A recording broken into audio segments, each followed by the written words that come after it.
এই সরকার কয়লা চুরি, বালি চুরি, তিরপাল চুরি, চার চুরি, চোরের সরকার একটা। কোথায় থেকে আসছে আমরা জানতে চাইছি।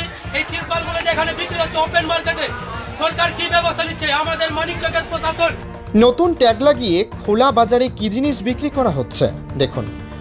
রেশন দুর্নীতি, কয়লা পাচার দুর্নীতির, শিক্ষাক্ষেত্রে দুর্নীতি, এবার দেখবেন অপ্রত্যাশিত দুর্নীতি, যে ঘটনা দেখলে আপনিও চমকে উঠবেন। অসহায় গরিব মানুষের বিশ্বাস নিয়ে দুর্নীতি, খোলা বাজারে চলছে এ কেমন খেলা? কি করছে, কে করছে এই খেলা, জানবেন বিস্তারিত আজকের প্রতিবেদনে। দুর্গতদের জন্য বরাদ্দ সরকারি ত্রাণের ত্রিপল বিক্রি হচ্ছে খোলা বাজারে, তাও আবার প্রকাশ্য দিবালোকে জনবহুল হাটের মধ্যে। শনিবার এমনটাই ছবি ধরা পড়ল মালদার মানিকচকের মথুরাপুর হাটে। এই দৃশ্য নজরে আসতেই সাধারণ মানুষজন ক্ষোভ প্রকাশ করেন। কিভাবে সরকারি ত্রাণের ত্রিপল হাটে এলো? ত্রাণের ত্রিপল দুর্গতদের বিলি না করে কেন খোলা হাটে 700 থেকে 800 টাকা দরে বিক্রি হচ্ছে? এই সমস্ত প্রশ্ন তুলে ক্ষোভে ফেটে পড়েন সাধারণ মানুষজন। তারা গোটা ঘটনায় প্রশাসনিক তদন্ত দাবি করেন। শঙ্করপদের রিপোর্ট, HPN নিউজ বাংলা। কটা ছিল? তো কে দিয়ে গেছিল এটা? লোকটা ছিল না, ও এক জিনিস না এক বস্তা ছিল, ওদের লোক নিয়ে পালিয়েছে। কে দিয়েছে আপনাদেরকে এই তিরপাল? এই তিরপাল দিল কে? দিল কে এই তিরপাল? এই লোকই, সাধারণ লোকই আসছে এখানে দিয়ে গেছে। সাধারণ একটা দুটো আছে দিয়ে আছে।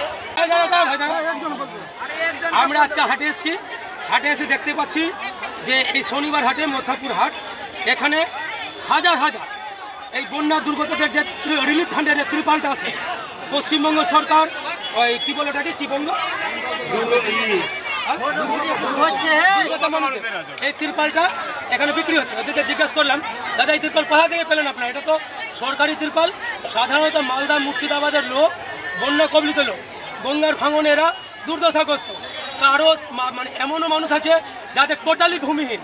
তো তারা যখন প্রশাসনের কাছে যাচ্ছে, একটা সামান্য ত্রিপাল চাইতে ত্রিপাল পাচ্ছে না, অথচ আপনারা হাটে চোরা দামে বিক্রি করছেন। কোথা থেকে পাচ্ছেন?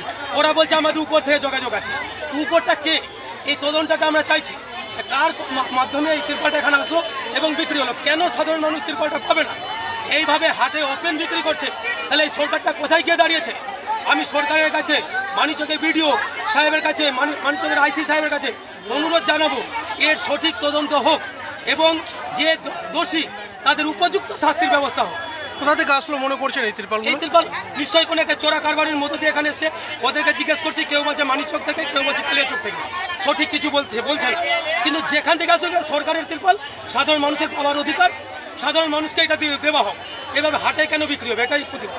আমরা জানি তো এই সরকারের আমলে রেশনের দুর্নীতি, কয়লার দুর্নীতি, মানে বালি, ঘাট, মাঠ সবই বিক্রি করছে। আজকে এসে দাঁড়িয়ে এই সরকারের একটা উদাহরণ সাধারণ মানুষ দেখছে যে কিভাবে ত্রিপাল পণ্য চুরি হয়েছে। মানে একটা আপাত মস্তক একটা চোরের সরকার বর্তমানে এই সরকারেরই মানুষের উচিত এই সরকারকেই দূরে সরিয়ে দেওয়া। মানে সরকার রিজেক্টেড। দোকানদাররা কি পালিয়ে গেছে? পালিয়েছে, আমরা খাওয়া করেছি, পালিয়েছে। কোথা থেকে আসছে কি মনে করছেন? কোথাও কি সরকারি লোকজন জড়িত? হ্যাঁ, অবশ্যই তদন্ত সরকারি লোকজন জড়িত। আপনার নাম? আমার নাম পপি সরকার।